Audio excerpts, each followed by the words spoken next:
Bismillahirrahmanirrahim.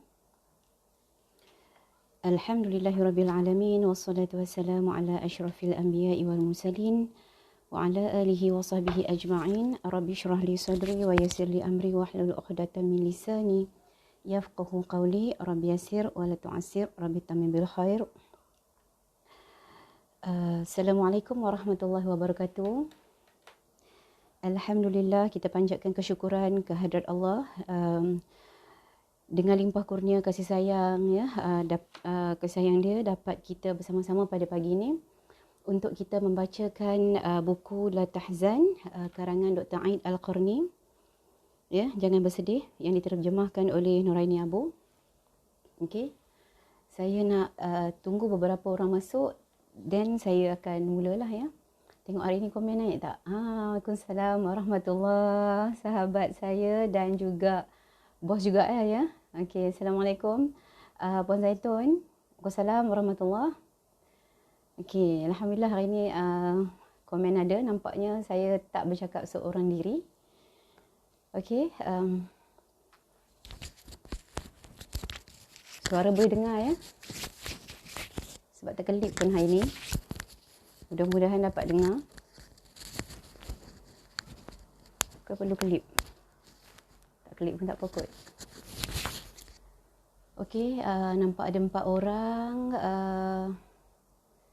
Siapa ya? Yang bagi salam, yang tegur tu nampak lah. Yang tak tegur tu tak apa nampak. Sebab handphone pun tak apa besar kan. Kecil je. Jadi mata pun tak apa nak terang. Rabun. Waalaikumsalam. Puan Hana Daniel ni PKMD, Pegawai Kebajikan Masyarakat.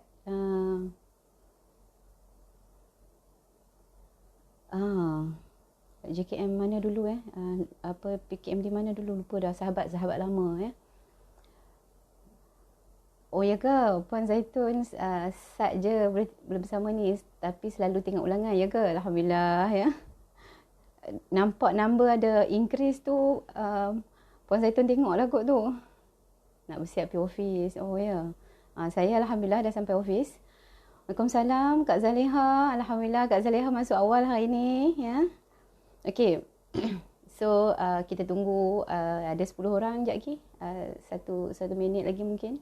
1 minit 2 lagi. Kita mulalah ya. Kak Zaleha sihat ya? Okey. Siapa ya? Okey. Sekejap. Kulim. Ya Allah, lupa.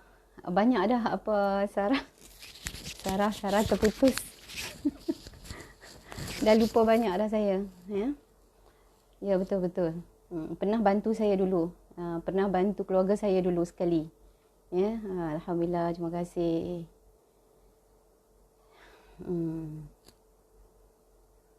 Okey. So tengok ya, hari ni kita akan membaca tajuk 13 dan insya-Allah tajuk 14, sebab nampak tu tajuk dua-dua tajuk ni sebenarnya boleh bacakan sekali, sebab ada kaitan lah ya. Okey. Sekarang Puan di mana Puan? Puan PKMD mana sekarang? Puan di PKMD mana? Dah di Putrajaya? Masih kat sini lagi ataupun dah di Putrajaya?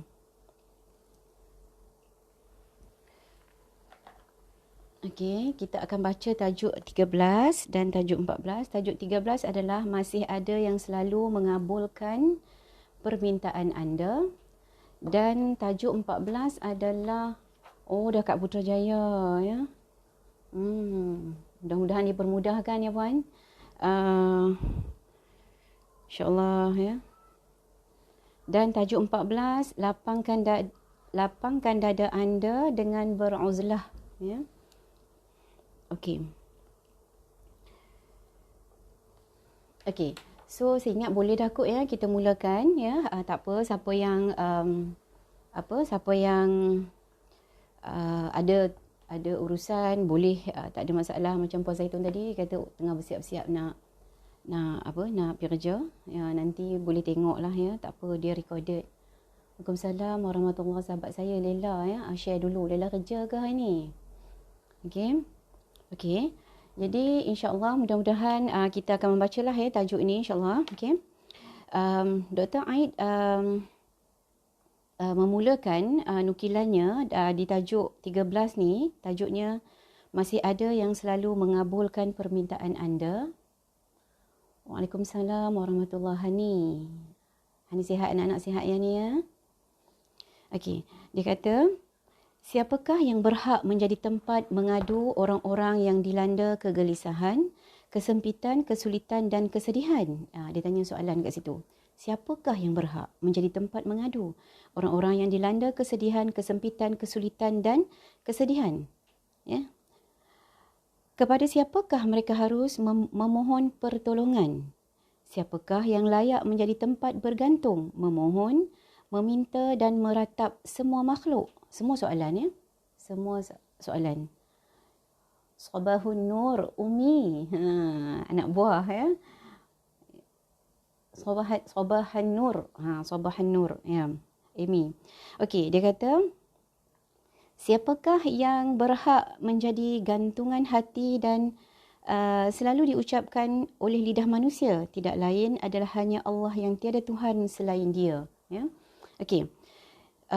Dr. Aid kat sini dia ada berapa soalan ya? 1 soalan, 2 soalan, 3 soalan, 4 soalan. Ada 4 soalan dan dia jawab dengan satu kesimpulan, tidak lain adalah hanya Allah yang tiada Tuhan selain dia ya.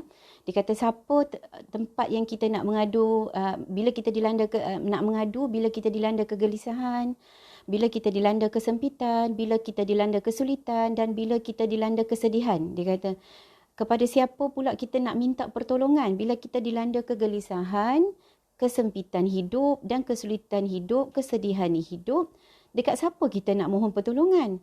Lepas tu dia kata dah kita nak minta tolong dekat siapa, lepas tu dia cakap lagi, dia bagi lagi satu soalan, siapakah yang layak menjadi tempat bergantung? Kita nak bergantung dekat siapa, nak memohon dekat siapa, nak meminta dan meratap dan siapa tempat yang boleh makhluk ni yang layak selayaknya untuk bergantung, memohon, meminta dan meratap ya. Jadi dia kata siapakah yang berhak menjadi gantungan hati serta selalu diucapkan oleh lidah manusia ya. Biasanya kita akan sebut Allah lah kan. Bila kita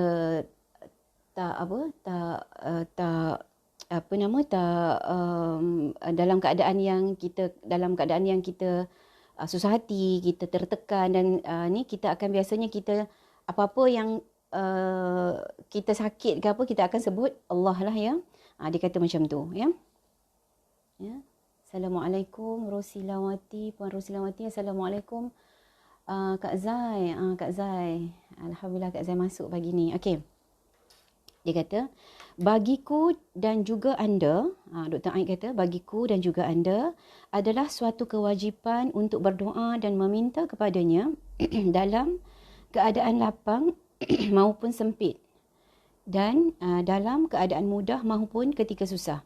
Kita harus menumpahkan semua permasalahan ke pangkuannya dan kita juga tetap harus bertawassul kepadanya.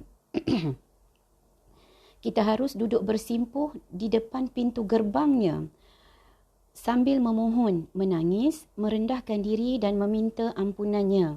Dan kemudian tunggulah kerana pada saatnya nanti akan datang pertolongan dan huluran bantuan dan kemudahan yang bersumber darinya. Ya. Waalaikumsalam warahmatullahi Izzah Nur Fatihah. Okey. Dr. Aid kata, ya, dia kata bagi diri dia dan juga bagi kita semua ya, suatu kewajipan. Maksudnya wajib kita ni berdoa dan meminta kepadanya dalam keadaan apa juga, dalam keadaan lapang ke, dalam keadaan sempit ke, dalam keadaan mudah ke, susah ke, kita kena selalu menumpahkan semua permasalahan kita ke pangkuannya ya. Saya minta maaf, minum air sikit, macam ada apa tersekat-sekat. Bismillah.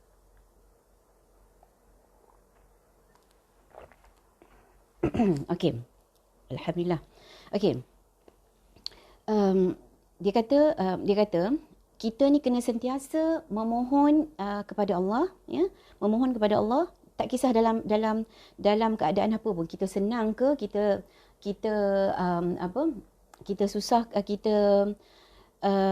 kita senang ke, kita dalam keadaan sulit ke, kita minta Allah bantu kita. Okey. Dan Dr. Aid Al-Qarni dia letakkan keratan firman Allah di sini dari surah An-Naml ayat 62. Dia kata, atau siapakah yang memperkenankan doa orang yang dalam kesulitan apabila ia berdoa kepadanya. Okey. Okey. Jadi kita ni kita kena lekatkan dalam hati kita, tanamkan dalam hati kita satu kefahaman, satu keyakinan bahawa kita ni ada tempat untuk kita mengadu. Bila biasanya kita, tak apa, maksudnya secara fitrahnya manusia dia akan cari Allah, dia akan cari kawan-kawan kan, kawan-kawan mengadu. Tapi jangan sepanjang masa mencari kawan-kawan untuk mengadu. Boleh nak mengadu dengan kawan-kawan, nak bercerita tu tak ada masalah. Itu salah satu kaedah untuk kita release, kita tak simpan seorang-seorang, tetapi berpada-pada dalam mengadu kepada manusia, sebab manusia ni ada sifat-sifat dia yang sifat mudah rasa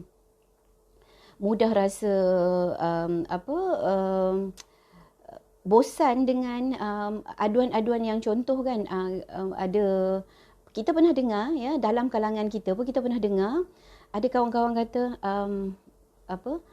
menyampahlah, dengar dia duk cerita dia kan, macam tak ada cerita lain, asyik cerita pasal dia gini kan. Orang menyampah, orang tak suka dengar ya.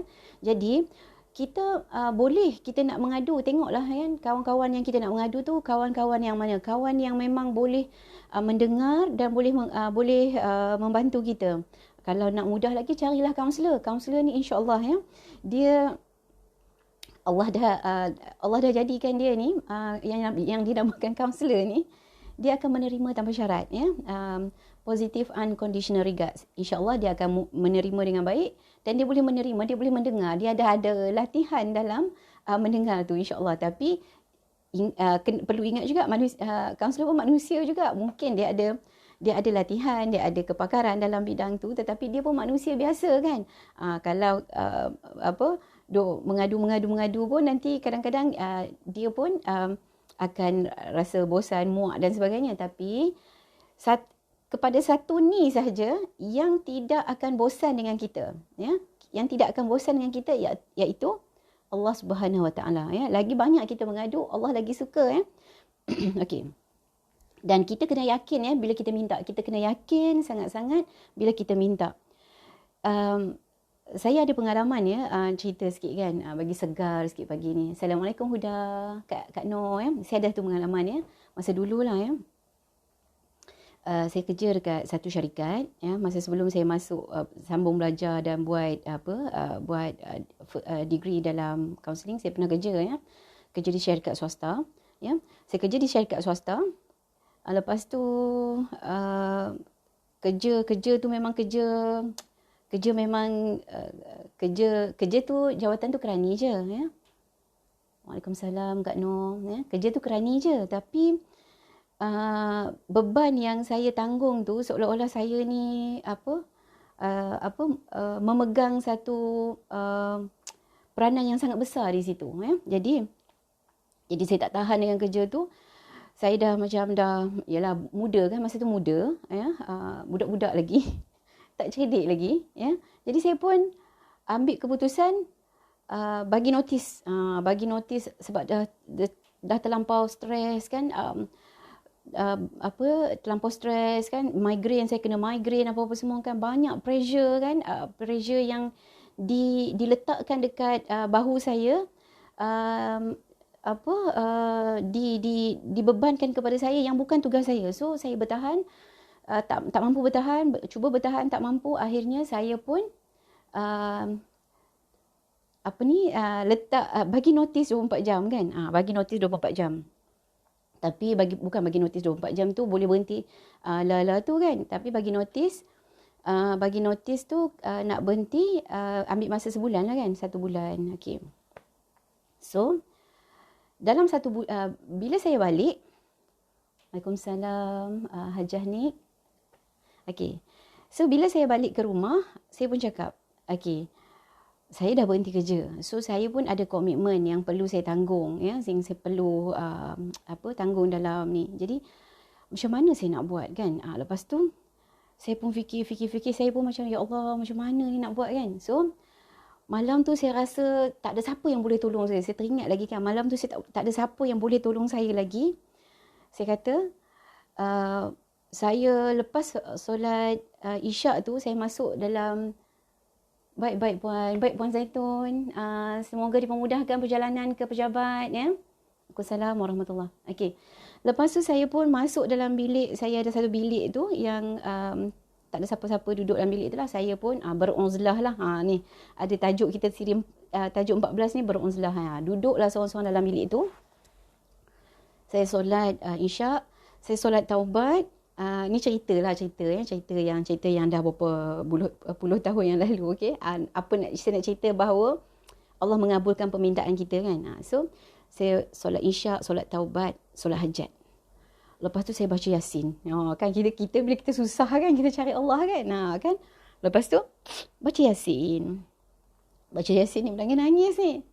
Ya Allah, aku tengah susah. Ya Allah, ginilah. Menangis kan. Rasa macam ya Allah. Lepas saya dah baca Yasin, menangis, doa tu kan.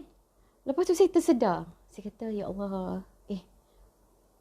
Masa tu saya rasa macam tenang sangat. Tenang sangat. Lepas tu saya rasa macam, tak apalah, serahlah kat Allah. Masa tu saya tak ada banyak ilmu kan. Tak adalah. Kira macam pendedahan sekarang ni kan banyak majlis ilmu dalam FB dan YouTube dan sebagainya kan. So masa tu, rasa tenang. Tak apalah, serah pada Allah. So saya pun, okeylah tidur. Keesokan paginya pergi kerja macam biasalah. Sebab apa nama ni, belum boleh berhenti lagi kan, sebab kena bagi cuti, kena ambil masa sebulan tu. Lepas tu cuti saya ada lagi 2 minggu, maknanya saya akan kerja lagi 2 minggu je. Yang 2 minggu lagi tu saya boleh cuti dah kan. Okey. So pada pagi tu saya pun buat kerja sambil berfikirlah, kat mana saya nak cari kerja ni kan. Bukan mudah kan nak cari kerja baru apa-apa semua kan. Ada juga timbul kekesalan dekat hati kan. Menyesal juga buat tindakan yang macam tu. Tapi saya dah tak mampu. Dah tak ada kemampuan dah. 4 tahun saya bertahan di situ kan. Saya dah dapat penyakit migraine dan sebagainya. Jadi tak apalah, saya bertekad tak apa, saya tak nak menyesal tindakan tu. So saya yakin insya-Allah Allah akan datangkan pertolongan kan, bersangka baik dengan Allah. Masa tu tak tahu lagi istilah-istilah, konsep-konsep bersangka baik. Bukan tak tahu, maksudnya tak dihayati lagi lah pada ketika tu. Umur pun baru awal-awal 20-an kan, muda lagi kan. So lepas tu ada seorang bagi tahu saya call nak tanya benda lain, nak tanya sesuatu yang lain, tetapi dia bagi tahu kat saya, dia kata tempat dia sedang cari satu post lah, account assistant, yang mana saya boleh mohon lah tempat post tu. Jadi saya kata, ya ke, kalau saya nak mohon boleh tak? Dia kata boleh. Dia kata dia set dengan bos dia pukul 2, dia kata datang. Pukul 2 datang, dia kata. Lepas tu saya pun pergi pukul 2.30 macam tu, saya pergi interview. Diringkaskan cerita, masa tu kan zaman tu gaji bukannya besar pun. Saya mohon kat situ gaji 900 lah, sebab gaji saya lebih kurang gaji yang sama dengan gaji saya masa tu lah, 900. Lepas tu saya dah masa interview tu, bos yang interview saya tu Chinese lah. Dia potong 900 tu, dia bagi kat saya gaji 1,100. Yang mana gaji yang dia bagi tu lebih tinggi daripada gaji yang saya dapat sekarang tu. Subhanallah, Allah menjawab permintaan saya berapa jam selepas itu saja. Saya kira-kira dalam beberapa belas jam sahaja selepas saya minta merayu tu, tak sampai 24 jam maknanya Allah bagi. Itulah baru masa tu, barulah ada satu penghayatan dalam hati saya ni, bahawa sebenarnya Allah nak bagi dekat kita, yang masalahnya kita ni saja yang sombong dan tak nak minta kan. Gitu. Saya ceritalah ya. Pengalaman tu dah lama berlalu.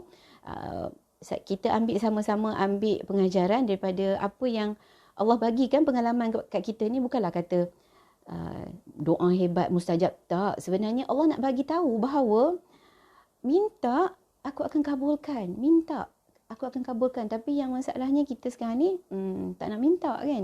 Macam tu. Okey. Dia kata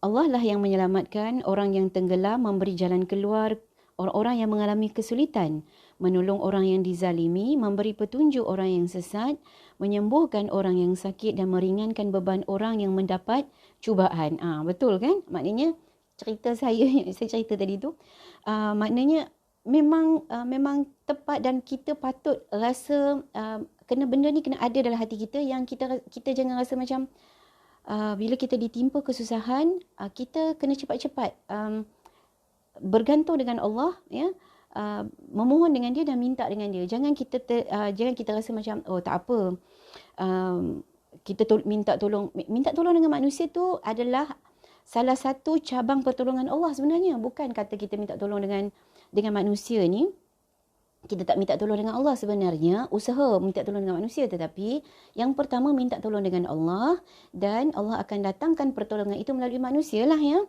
Okey, di sini katanya saya tidak akan memaparkan doa-doa mengusir rasa duka cita, gundah dan sedih. Dr. Aid tak nak bagi doa kat kita. Dia kata saya tak nak paparkan kat sini doa-doa mengusir duka cita, gundah dan sedih. Bagaimanapun sebaiknya anda mempelajari sendiri kalimah-kalimah doa yang indah dalam kitab-kitab hadis. Kita boleh ambil dalam maksurat tu kan, bagi-bagi kan kita baca maksurat kan, ada satu doa yang menghindarkan kita, mengusir rasa duka cita kita, mengusir rasa kesedihan kita, ada dalam tu. Apa nama ni? Nanti buka maksurat, dia nak suruh kita cari sendiri ya. Setelah itu mengadulah, merataplah, berdoa dan memohonlah kepadanya, dan bila anda sudah berhasil menemukannya, bererti anda telah mendapatkan segalanya. Akan tetapi, jika anda kehilangan iman kepadanya, niscaya anda telah kehilangan segalanya. Ya, maknanya kalau kita dah, dia kata, bila kita sudah dapat hasil, kita mengadu, kita meratap, tu maksudnya kita dah berhasil menemui, bererti kita mendapat segalanya. Tetapi kalau kita hilang keimanan, maksudnya hilang keyakinan kita kepada Allah, maknanya kita dah hilang segalanya. Na'udzubillah min zalik ya. Okey, doa anda kepada Rabb terhitung sebagai wujud lain dari ibadah dan bukti ketaatan besar yang akan mendatangkan suatu pemberian yang lebih dari apa yang anda minta. Ya. Maka dari itu, seorang hamba yang benar-benar mengetahui hakikat berdoa kepada Allah, niscaya ia tidak akan pernah resah, gundah dan berserabut fikirannya. Ya. Dia kata, seseorang hamba yang benar-benar mengetahui hakikat berdoa. Ya. Kalau kita tahu hakikat berdoa kepada Allah, kita minta kepada Allah, kita tahu hakikat dia, ya, kita mendalami konsep meminta kepada Allah ini, niscaya kita tidak akan pernah rasa resah, gundah dan berserabut fikiran. Ya. Semua tali akan mengerut kecuali talinya, dan semua pintu akan tertutup kecuali pintunya. Pintunya tu Allah lah ya. Allah Maha dekat, Maha mendengar dan Maha menjawab. Dia mengabulkan doa setiap orang yang berada dalam kesulitan. Dia memerintahkan anda kerana anda manusia yang selalu memerlukan dan lemah. Ya, kita manusia yang lemah dan kita selalu memerlukan, dan dia Maha Kaya, Maha Kuat, Maha Tunggal dan Maha Terpuji. Agar sentiasa berdoa. Ya, kita ni dia kata sentiasa berdoa. Assalamualaikum sahabat saya, Cikgu Fazliana. Adik saya ya dari Langkawi, Mazlan. Ya. Harap semua sihat ya. InsyaAllah. Okey.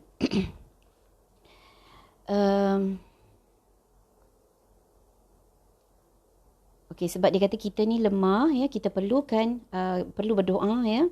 Dan Allah dia Maha Kaya, Maha Kuat, Maha Tunggal dan Maha Terpuji akan sentiasa berdoa. Dia berfirman ya, Allah berfirman dalam surah Al-Mu'minun ayat 60, berdoalah kepadaku, nescaya akan ku perkenankan bagimu ya. Ud'uni astajib lakum ya. Minta. Jangan rasa jemu minta kepada Allah. Minta, mohon kepada Allah, mohon. Ya, jangan jemu sebab ini janji Allah. Janji Allah tak akan dimungkiri. Tidak akan sekali-kali dimungkiri, melainkan janji manusia lah kan. Janji manusia tu belum tentu kan. Ya. Okey. Ketika musibah dan bencana datang silih berganti menimpa anda, berzikirlah kepadanya, sebutlah namanya, mohonlah pertolongannya dan mintalah jalan keluar darinya. Ya. Sebutlah namanya ya. Nama Allah kan ada yang kita selalu lantunkan Asmaul Husna tu kan, banyak nama-nama Allah ya. Kita nak minta, contohnya kita nak minta pertolongan, kita bacalah ya Wahhab, ya Wahhab, ya Wahhab, ya Allah aku perlukan pertolonganmu ya Allah ya. Mintalah. Kita nak minta Allah buka jalan kita kan. Ya Fattah, ya Fattah, ya Fattah, wahai Allah yang Maha membuka, bukalah jalan-jalan rezekiku ke apa-apalah ya. Minta dengan dengan menyebut nama-nama Allah dan mohonlah pertolongannya dan mintalah jalan keluar darinya. Tundukkan wajah untuk mengkuduskan namanya demi mensucikan namanya lah ya, mensucikan namanya, nama Allah, demi mendapatkan mahkota kemerdekaan darinya. Lekatkan hidung pada tempat anda bersujud kepadanya agar anda mendapat keselamatan.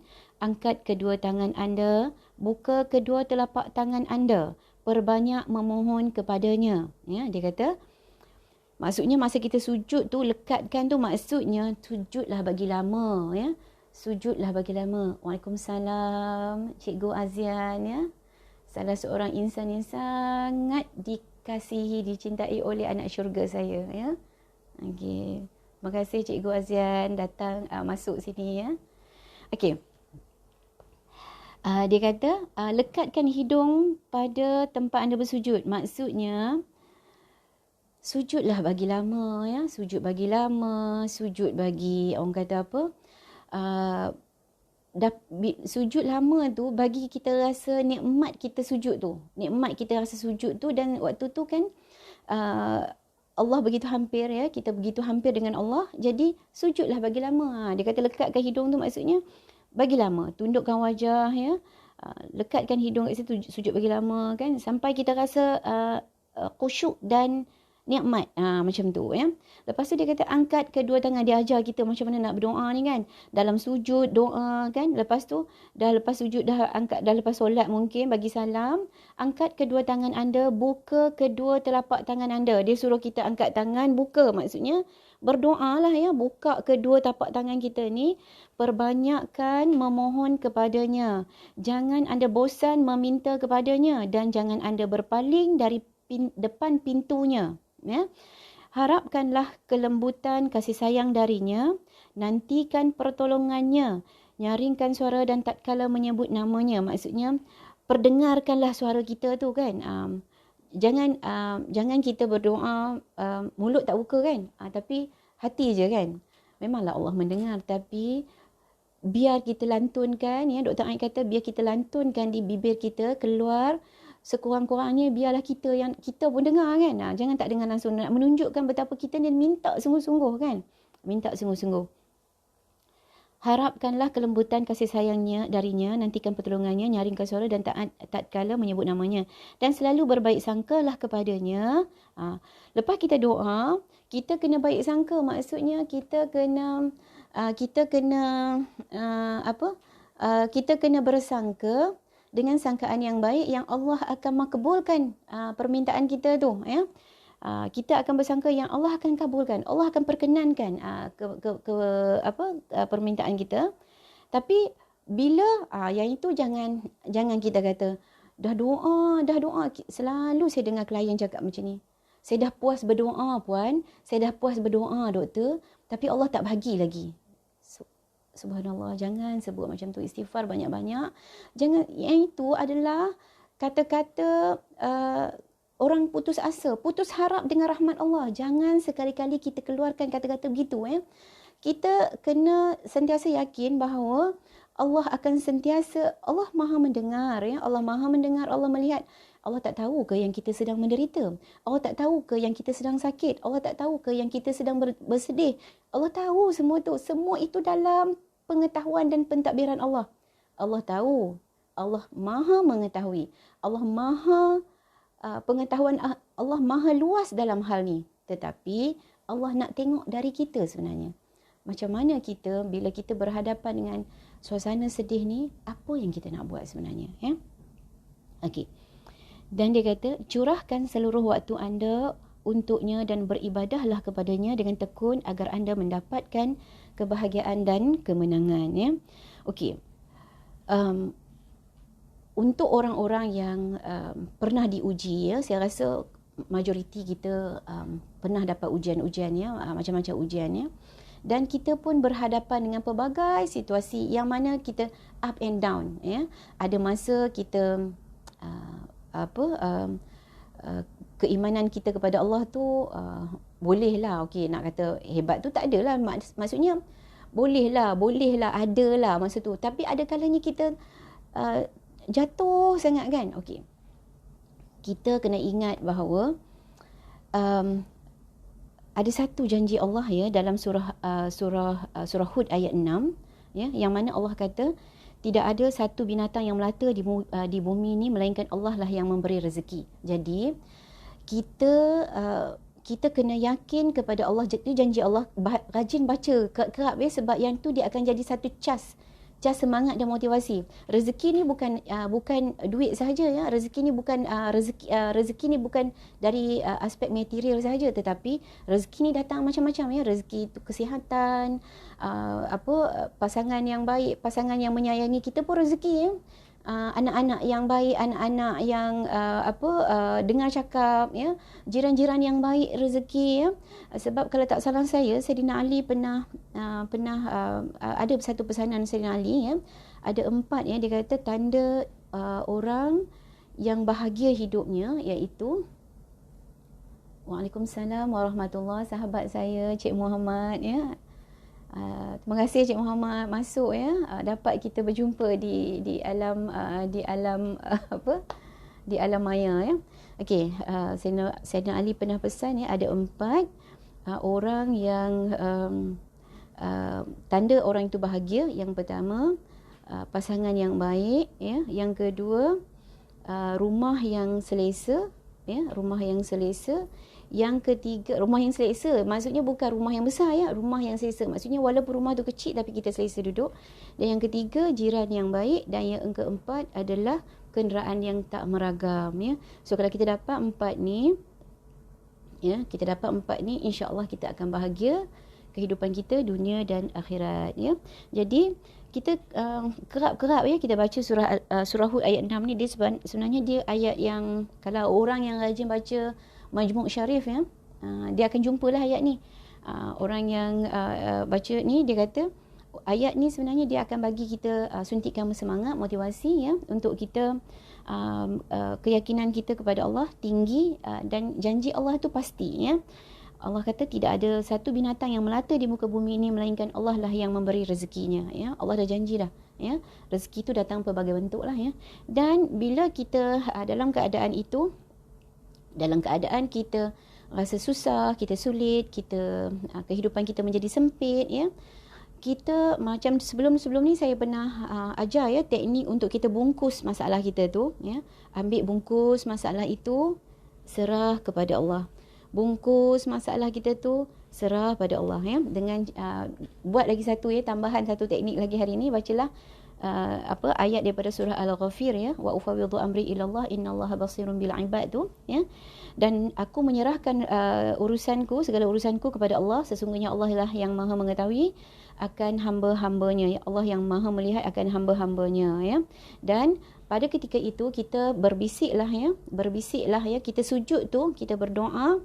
Maksudnya berbisik tu kita berdoa. Kalau kita dalam solat kita nak berbisik, nak berdoa tu, kalau dalam bahasa Arab bolehlah, kalau nak bahasa Melayu lintas dalam hati je lah kan. Assalamualaikum Tuan Haji Omar ya, jiran daripada Putrajaya. Siapa ni? Nur Hamidah Abdul Manaf. Assalamualaikum doktor.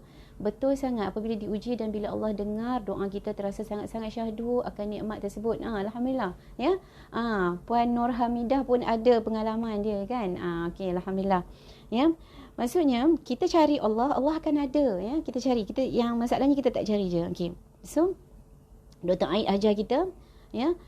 Sujud maksudnya nak sujud tu kena solat lah, ataupun kita buatlah sujud syukur ya. Sujud syukur, kalau guru saya dia ajar sujud syukur, kita takbiratul ihram je kan, kita takbir je lah ya.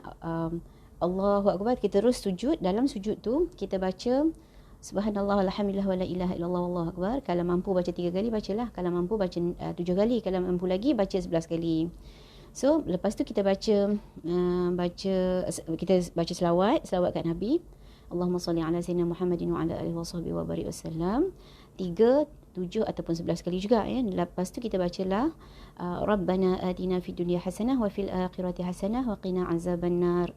3, 7 atau 11. Ikutlah kemampuan kita nak baca. So kita baca, lepas tu kita bangun daripada sujud tu, kita doalah apa-apa kita bukan saja kita sujud syukur ni disebabkan kita dapat satu-satu nikmat. Tak semestinya tiap-tiap hari buat sujud syukur, sebab kita kan ada Allah sebut dalam Al-Quran, la in syakartum la azidannakum wa la in kafartum inna azabi lasyadid kan. Sesungguhnya jika kamu bersyukur aku akan tambah nikmat. Jangan tapi sekiranya jika kamu kufur ya, kamu ingkar, kamu melawan ya, kamu menentang ya, kamu tidak ikut ya, tidak taat kepada kepada Allah ya, tunggulah ya, azab aku akan datang dengan azab yang pedih ya. Jadinya bila kita lepas dah kita sujud syukur tu, kita bangun, lepas kita dah doa apa semua kan, lintaskan dalam hati kesyukuran kita kepada Allah, dan kita bangun, kita bagilah salam, Assalamualaikum warahmatullahi wabarakatuh kan. So jadi sujud syukur boleh juga ya, ikut yang saya belajar lah ya, buat setiap hari ya, macam tu ya. Jadi kita berbisiklah ya, doa-doa kita di lantai, di bumi yang paling rendah, tetapi bisikan-bisikan itu mampu didengar oleh penduduk langit ya. Mudah-mudahan malaikat mendengar bisikan-bisikan doa kita dan malaikat turut sama mendoakan untuk kita. Mudah-mudahan ya. Dan yang paling kita nak sekali adalah Allah Maha mendengar permintaan kita, dan Allah memperkenankan ya. Dan kalau Allah tak perkenankan, Allah tak bagi, jangan sekali-kali berputus asa dengan rahmat Allah ya. Jangan sekali-kali ya. Allah sangat tak suka kepada kita orang yang berputus asa. Jangan sekali-kali berputus asa, dan jangan sekali-kali kita rasa kalau kita rasa putus asa tu maksudnya kita dah hilang Allah dalam radar ya, dalam radar hidup kita. Jadi kita cakap, ada ya klien selalu datang, saya dah puas dah berpuluh tahun dah, doktor saya dah berdoa, Allah tak ampun, Allah tak bagi juga dekat saya. Saya rasa tak guna dah saya berdoa.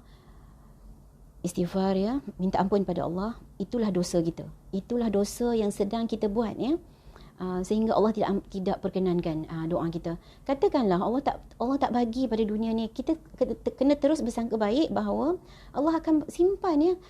Sebab Allah nak bagi kepada kita tu pahala sabar yang sangat tinggi nilainya pahala sabar tu. Mana tahu kita nanti duduk di masa kita dihisap pada mahsyar nanti, kita tengok tu dia ya, berkodi-kodi, bertantan, kontena-kontena kan, kita tengok dengan sayup mata memandangkan, kita tanya Allah, subhanallah, masya-Allah, ya Allah, ni mana datang pahala ni, bertrela-trela ni kan, lebih kurang analogi dia macam tu kan. Lepas tu Allah kata, inilah pahala sabar. Tak nak ke macam tu? Tak apalah kan. Allah bagi di dunia, kita nikmatinya, dan Allah tak bagi, Allah simpan untuk kat sana pun, alhamdulillah. Apa pun kita berpegang pada janji Allah, insya-Allah kita tak tersasar, kita tak sedih, kita tak sesat. Itu yang penting. Okey, jadi ini tajuk 13 insya-Allah ya, tajuk yang nak kita pegang janji Allah ya, bahawa ya, ud'uni astajib lakum ya, berdoalah ya kamu kepadaku, nescaya aku akan perkenankan ya. Okey. Untuk tajuk 14 dia kata lapangkan dada anda dengan beruzlah ya. Ada sikit je, pendek je ni ni. Pendek je, satu muka surat je. Okey. Kita akan cuba baca. Dia kata mengasingkan diri yang diajar syariat dan sunnah Rasulullah adalah menjauhkan diri dari kejahatan dan pelakunya. Ya. Kita bila dengar beruzlah ni kita rasa macam apa? Kita masuk pergi duduk dekat gua kan. Kita masuk duduk kat mana-mana kan. Sebenarnya beruzlah yang sebenarnya yang Dr. Aid nak sampaikan kepada kita adalah dia kata menjauhkan diri dari kejahatan dan pelakunya. Kalau kita nampak ada satu tempat tu, tempat ada kejahatan, kita janganlah pergi join.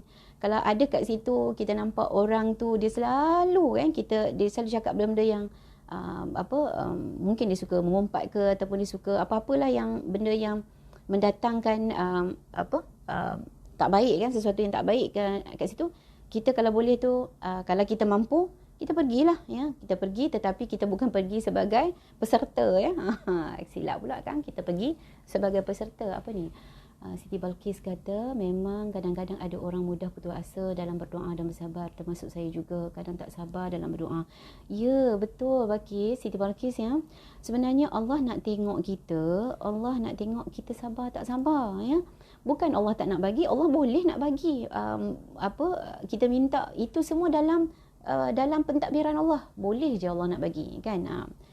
Tapi kita ni kita kena sedar status kita sebagai makhluk hamba Allah, yang kita kena tahu kedudukan kita tu kan. Kita jangan mengarahkan Allah. Kita kata macam contoh kan, anak kita kan nak ni tak nak bagi, dia tak bergerak kan, dia berguling-guling kat situ kan, macam kita dah dapat satu ugutan lah kat situ. Kita jangan buat macam tu dekat Allah kan. Kita kena sedar kita hamba. Taraf kita taraf hamba. Hamba taraf dia macam mana? Kan? Kita kena tengok. Kalau kita kata hamba ni taraf dia macam mana? Ya, betul. Puan Hamidah cakap, Allah bagi pada saat waktu yang tepat pada hamba dia. Betul. Kita minta dan Allah Maha mengetahui waktu yang tepat untuk dia bagi. Dia tak bagi kat kita sebarangan kan. Jadi dia bagi tepat pada waktu yang kita perlukan. Kita tak tahu itu kita punya pemikiran yang terbatas, akal kita yang sangat terhad ya. Kita tak boleh nak menjangkakan benda-benda tu. So kita minta, tugas kita sebagai hamba minta, mohon, merayu, munajat ya, segala-galanya kepada Allah, dan itu pulangkan pada Allah ya. Tapi kita minta dengan sungguh-sungguh ya, supaya Allah bagi. Kalau kata Allah tak bagi, kita yakin yang Allah sedang menyusun, Allah sedang mengaturkan kehidupan kita dan pemberian yang lebih baik pada masa yang Allah tentukan kepada kita. Ya. Kak Nur kata, ya betul tu tak. Kalau Allah tak beri di dunia, tapi Allah simpan untuk kita di sana. Masya Allah, jangan putus asa dari berdoa. Tak dapat di dunia, insya-Allah saham kita di sana. Ya insya-Allah ya Kak Nur, mudah-mudahan ya Allah sentiasa bekalkan dekat hati kita ni ada perasaan ataupun ada kekuatan hati yang macam tu. Sentiasa ingat bersangka baik dengan Allah supaya kita tak tersasar, tak jadi cepat-cepat nak putus asa kan. Okey. So Dr. Aid kata yang tentang beruzlah ni, dia kata ya, orang-orang yang dia kata jauhkan diri daripada kejahatan dan pelakunya, iaitu orang-orang yang banyak waktu kosongnya, orang-orang yang lalai, dan orang-orang yang senang membuat huru-hara. Dengan begitu, jiwa anda akan selalu terkawal, hati menjadi tenang dan sejuk, fikiran selalu jernih, dan anda akan merasa leluasa dan bahagia berada di taman-taman ilmu pengetahuan ya. Maksudnya kita ni jauhkan daripada tempat-tempat yang boleh mendatangkan satu keadaan yang membuatkan hati kita ni boleh terpesong ya daripada mengingati Allah ya, daripada sesuatu yang berada di landasannya yang sebenar ya, dan kita akan selalu tenang. Dia kata kita kena elakkan daripada tempat-tempat yang macam tu dan orang-orang yang macam itulah ya, macam tu dia kata. Mengasingkan diri, uzlah ni dia kata dari semua hal yang melalaikan manusia dari kebaikan dan ketaatan merupakan ubat yang selalu diuji dan dibuktikan kemujaraban oleh para ahli pengubatan hati. Ya. Ahli pengubatan hati ni ahli sufi ya, dia tak sama macam ahli pengubatan fizikal ya. Ya, dia kata beruzlah ni ada semua dari semua hal yang melalaikan manusia dari kebaikan dan ketaatan merupakan ubat yang sudah diuji dan dibuktikan kemujaraban oleh para ahli pengubatan hati. Banyak cara untuk menjauhkan diri dari kejahatan dan permainan yang sia-sia. Di antaranya adalah mengisi waktu dengan menyuntikkan wawasan baru ke dalam akal fikiran, menjalankan semua hal yang sesuai dengan kaedah takut kepada Allah dan juga menghadiri majlis taubat ya, majlis pertaubatan dan zikir, maksudnya majlis-majlis ilmu lah ya. Betapapun perkumpulan atau majlis yang terpuji dan patut dikunjungi adalah yang digunakan untuk menjalankan solat berjemaah, menuntut dan mengajarkan ilmu atau untuk saling membantu dalam kebaikan. Maka dari itu, hindarilah majlis-majlis yang tidak jelas tujuannya dan tidak pula berguna. Jaga kesucian kulit anda. Ya. Kulit ni maksudnya apa? Bukan kulit ni kan, bukan kulit ni. Jaga kesucian kulit tu maksudnya Dr. Aid ni sangat hebat dalam memberi analogi. Kulit ni maksudnya ya, benteng diri kita lah ya. Penampilan kita kan, contohlah ya, contoh kita tengok katakanlah orang yang kita nampak perwatakan dia baik kan, perwatakan dia nampak orang ni orang yang merpati masjid lah contohnya ya, orang surau, orang masjid. Tiba-tiba satu hari kita nampak dia di depan pintu ataupun di depan kedai nombor ekor. Contoh ya. Ya, menunjuk kata cedera penampilan dia tu, kita dah nampak macam ada satu kecederaan telah berlaku kat situ ya. Cedera dari persepsi kita terhadap dia, kita macam terkejut, bukankah dia ni orang yang sering berulang alik ke masjid, ke surau, tapi tiba-tiba macam mana dia boleh ada dekat di depan kedai ni, ke duduk dalam kedai ke kan, contohlah kan.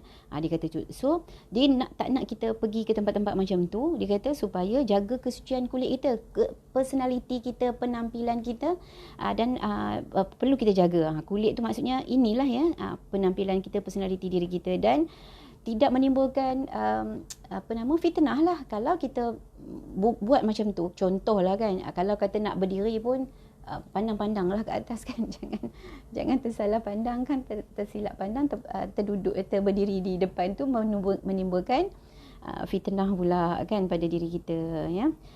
Tangisilah kesalahan anda dan jagalah lidah anda. Semoga dengan itu rumah anda dapat membahagiakan hati anda. Kan, dalam beruzlah ni, kita cerita tentang beruzlah ni, iaitu kita menjauhkan diri dari kejahatan. Sebenarnya contoh beruzlah lagi satu yang macam kita bersunyi-sunyian ataupun kita ambil masa untuk diri kita kan, kita ambil masa untuk diri kita. Selalu kita sebut me time kan, biasa orang perempuan lah ya, orang perempuan nak me time, bagi tahu kat suami, abang saya minggu ni saya nak me time, contoh kan. Dululah sebelum PKPB kan, bolehlah me time. Pergi me time kita apa tu, me time kita pergi shopping mall kan, buat window shopping kan, last pergi masuk Watson je, macam saya lah tu contoh saya lah, last masuk Watson je, beli apa, belilah shampoo tak ada kerja kan. Itulah sesuatu benda yang melarangkan kita. Tetapi sebenarnya me time tu sebenarnya cuba kita duduk beruzlah ya, mengasingkan diri, duduk bersunyi-sunyian dan kita dengan Allah. Kita dapat rasa ya macam mana kan ya. Okey, dia kata ditambahkan lagi kat bawah ni, dia kata perenggan yang tengah ni, dia kata pergaulan bebas antara lelaki dan perempuan merupakan serangan mematikan bagi jiwa dan ancaman yang membahayakan keamanan dan kedamaian diri anda. Sebabnya melakukan hal itu bererti anda telah bergaul dengan syaitan-syaitan pembisik desas-desus, penyebar kabar bohong, peramal bencana dan petaka, dan itu akan membuatkan anda mati 7 kali dalam sehari sebelum anda benar-benar mati. Okey. Dr. Aid ni, saya nak tengok buku Dr. Aid ni, dia terbit bila ya? Cetakan pertama dia yang diterjemahkan ni tahun 2005 ya. Saya tak tahu ya, risalah asal Dr. Aid terbit dalam La Tahzan ni tahun bila saya tak pasti, tapi yang diterjemahkan cetakan pertama 2005. Dr. Aid cerita pada tahun itu ya, pada tahun hampir 20 tahun yang lalu kan, pergaulan bebas antara lelaki perempuan ni ya, maksudnya pergaulan bebas di kalangan mungkin secara fizikal, tetapi sekarang ni satu wabak, satu malapetaka, satu bencana yang sedang menimpa kita. Saya tak kata kat siapa-siapa, kita semua ya. Handphone ni adalah salah satu petaka yang saya nampak ya, sedang masuk ke dalam rumah kita, yang mana pergaulannya begitu bebas ya, begitu interaksi dalam tu begitu bebas. Yang ini salah satu petaka yang perlu kita tengok. Bukan kata buka handphone tu bergaul bebas tu, macam-macam ya, boleh explore perkara-perkara yang boleh mendorong hati kita ni untuk pergi kepada kejahatan dan pelakunya ya. Saya baru dapat satu kes ya, sesi kaunseling saya, seorang klien ni ya, menceritakan yang ada hubungan dengan dia ya, seorang lelaki berumur 76 tahun, asyik dengan handphone ya, 24 jam dengan handphone. Cuba bayangkan umur 76 tahun asyik dengan handphone. Wallahu alam, dia buka ni lah, bukanlah saya tanya, bukanlah buka YouTube ceramah agama ke apa, tapi dia melayari lah ya, wallahu alam dia tengok apa, tapi dia asyik berkepit dengan handphone saja. Ini saya nampak satu ujian besar ya, satu petanda bahawa Allah sedang alih hati kita ya, alih hati kita untuk melihat selain daripada kita merenung, berfikir, melihat masa itu sepatut kita isi waktu usia begitu ya, sewajarnya diisi dengan perkara-perkara yang lebih banyak kan. Mungkin masa bekerja dulu tak sempat ya, nak baca Quran ke, tak sempat nak berzikir, tak sempat nak buat amalan-amalan. Mungkin pada waktu itu, waktu yang Allah dah bagi bonus tu, seolah-olah kita dah mensia-siakan. Oh, ya Allah, saya renung, sebenarnya saya bukan renung apa, saya renung kat diri saya sendiri ya. Saya pun bukannya muda kan, so saya macam ya Allah kan, kita minta lah kan, kita minta supaya Allah sentiasa menjaga supaya hati kita tidak terlarut, tidak dibawa oleh pekerjaan-pekerjaan ataupun perbuatan-perbuatan yang sia-sia semata-mata ya. Okey, begitu. Okey, dia kata keadaan ini membuatkan anda mati 7 kali dalam sehari. Masya Allah kan, 7 kali mati sehari sebelum anda benar-benar mati kan. Takut kan, macam tu ya. Jika dia letakkan ayat firman Allah ya, surah At-Taubah ayat 47, jika mereka berangkat bersama-sama kamu, nescaya mereka tidak menambah kamu selain dari kerosakan belaka. Yang ini saya tak boleh nak urai ya, saya bukan ahli dia ya, saya cuma bacakan je ya. Okey, kita tengok apa yang Dr. Aid huraikan ya. Atas dasar itu, harapan saya satu-satunya adalah supaya anda menjalani apapun keadaan anda tetap menyendiri di bilik. Dia letak situ inverted comma, di bilik anda, dan hanya keluar untuk berkata atau berbuat baik saja ya.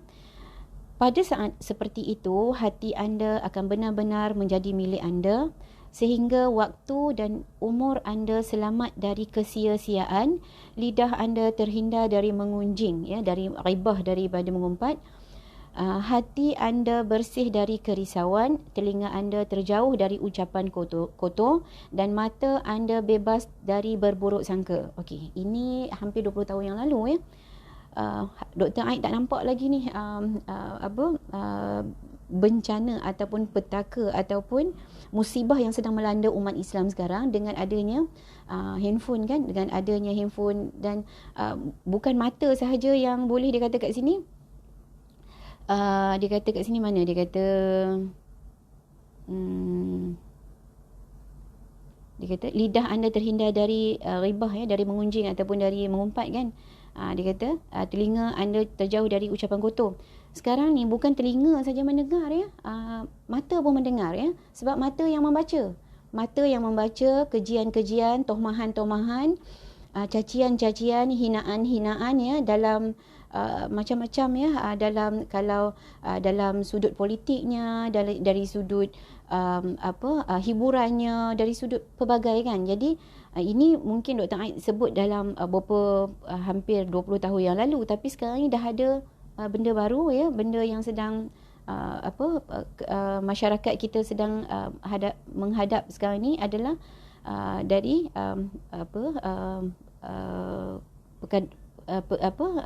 keadaan-keadaan yang membuatkan bukan sahaja lidah yang berkata, tetapi jari pun dah berkata sekarang. Jari dah pun mengukirkan kata-kata yang memberi umpatan ya, hinaan dan sebagainya ya.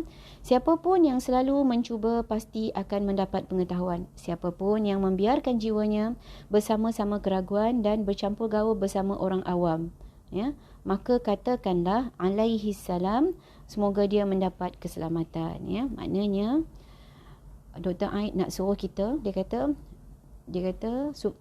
supaya anda menjalani apapun keadaan, anda tetap menyendiri di bilik.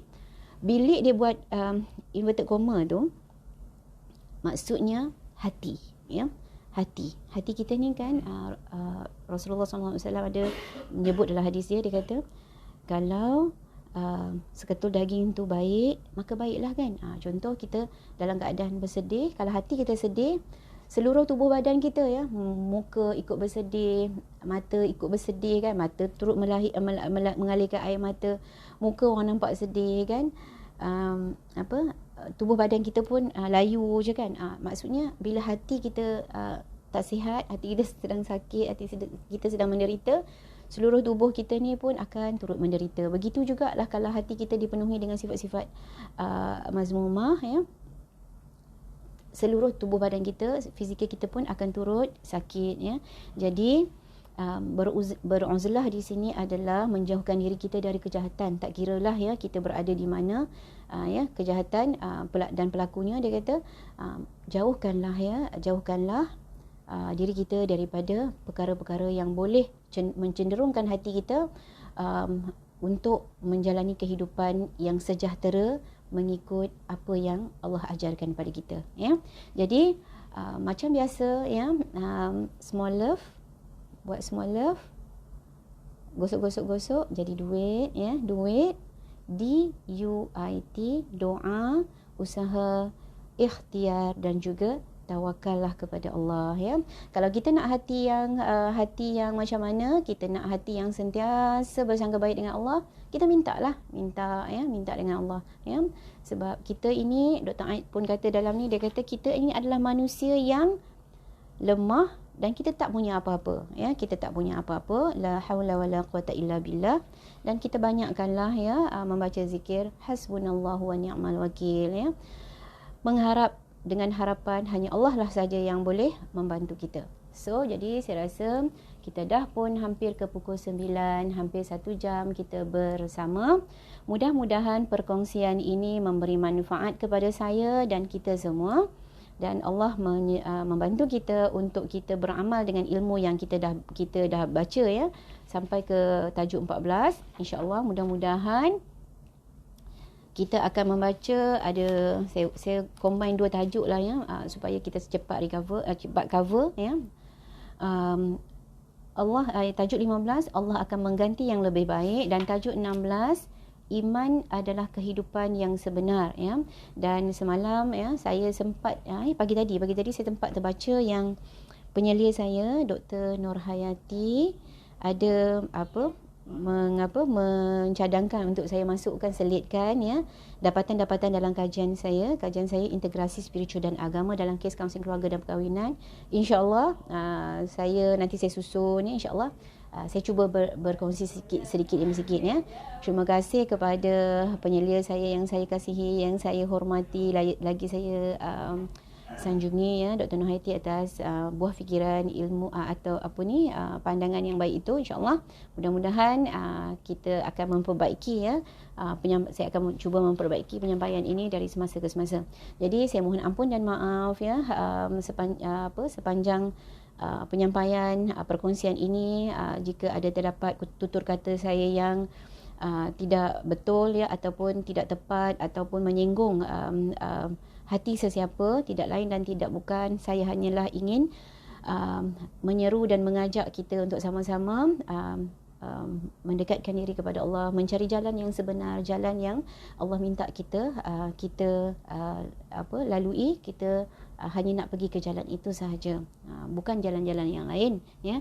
Janganlah kita berada di janganlah kita sesat di jalan yang terang ya. Jadi saya mohon ampun dan maaf atas jika ada sebarang kekhilafan. Yang baik itu datangnya daripada Allah, kelemahan datang daripada diri saya sendiri, manusia biasa, manusia yang lemah, manusia yang kurang ilmu ya. Mudah-mudahan Allah menjaga dan merahmati kita semua ya. Kita tangguhkan pertemuan kita dengan tasbih kafarah dan surah wal asr. Subhanakallahumma wa bihamdik asyhadu an la ilaha illa anta astaghfiruka wa atubu ilaik. Bismillahirrahmanirrahim. Wal asri innal insana lafi khusr.